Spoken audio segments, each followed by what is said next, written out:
वेदमूर्ति तपोनिष्ठ क्रांतिदर्शी युग ऋषि पंडित श्री राम शर्मा आचार्य एवं माता भगवती देवी शर्मा द्वारा भाष्यकृत 108 प्रमुख उपनिषदों में ज्ञानखंड के अंतर्गत ऐत्रेयोपनिषद के दूसरे अध्याय में ऋषि वामदेव द्वारा जीवन चक्र का अनुभव प्राप्त करने का वर्णन है।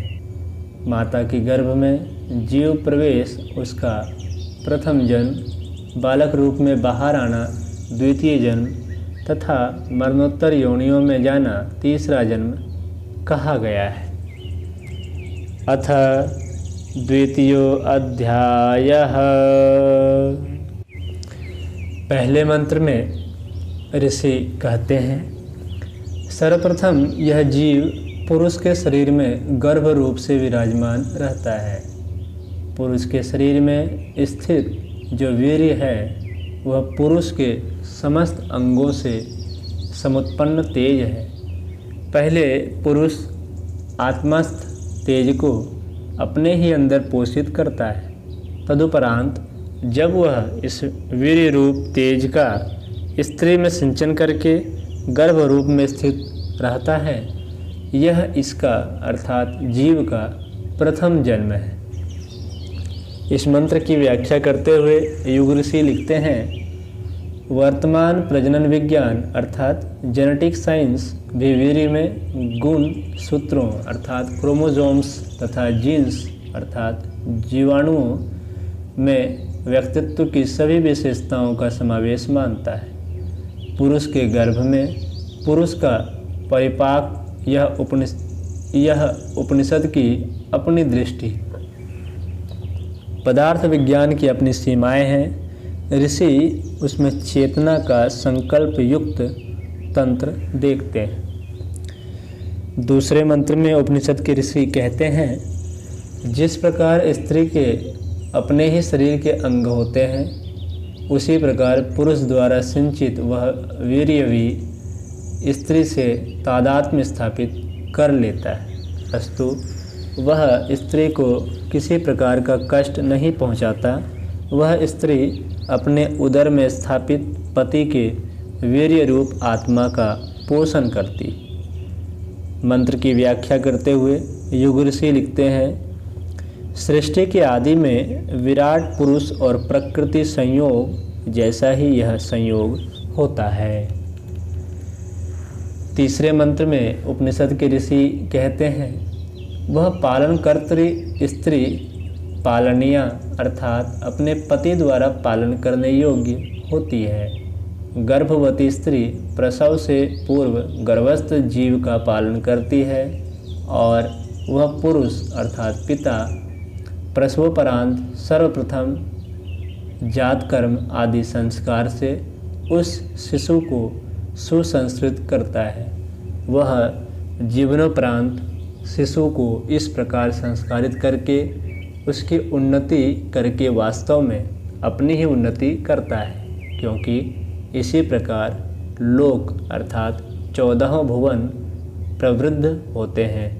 यही इस अर्थात जीव का द्वितीय जन्म है। चौथे मंत्र में उपनिषद के ऋषि कहते हैं, इस आत्मा अर्थात पिता का यह पुत्र स्वरूप आत्मा पुण्यों के लिए पिता के प्रतिनिधि रूप में प्रतिष्ठित किया जाता है। तदुपरांत यह जीव अर्थात पिता रूप वयोवृद्ध होकर अपने लौकिक कर्तव्यों को पूरा करके इस लोक से प्रस्थान कर जाता है। इसके पश्चात उसका पुनर्जन्म होता है। यह इस जीव का तृतीय जन्म है। अगले मंत्र में उपनिषद के ऋषि कहते हैं, यही बात ऋषि वामदेव ने इन शब्दों में कही है, मैंने गर्भ की स्थिति में ही अंतःकरण इंद्रियादि देवताओं के जन्मों का रहस्य भली भांति जान लिया है। मैं सैकड़ों लोहयुक्त अर्थात लोहे की तरह कठोर पिंजड़ों में आबद्ध था। अब मुझे तत्व ज्ञान प्राप्त हो गया है, अतः मैं बाज पक्षी के समान उन पिंजड़ों को भेद कर बाहर आ गया। इस प्रकार गर्भ में शयन करते हुए ऋषि वामदेव ने यह तथ्य प्रकट किया था।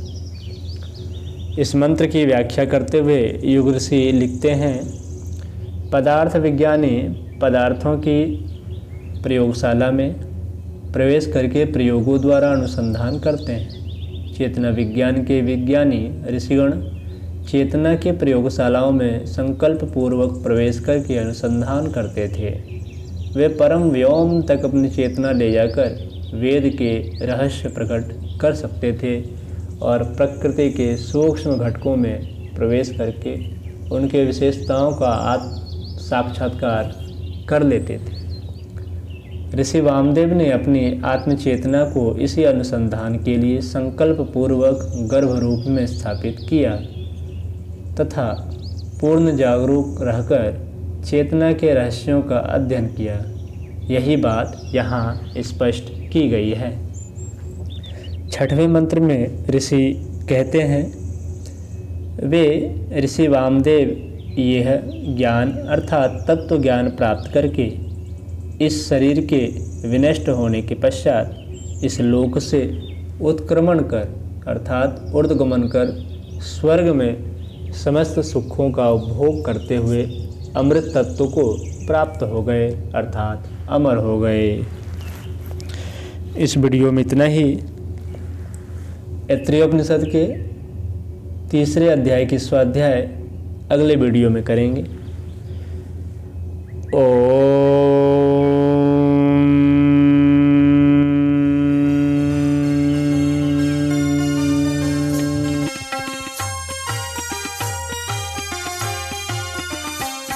चलो गुरुदेव के सपने सजाने की शपथ ले लें।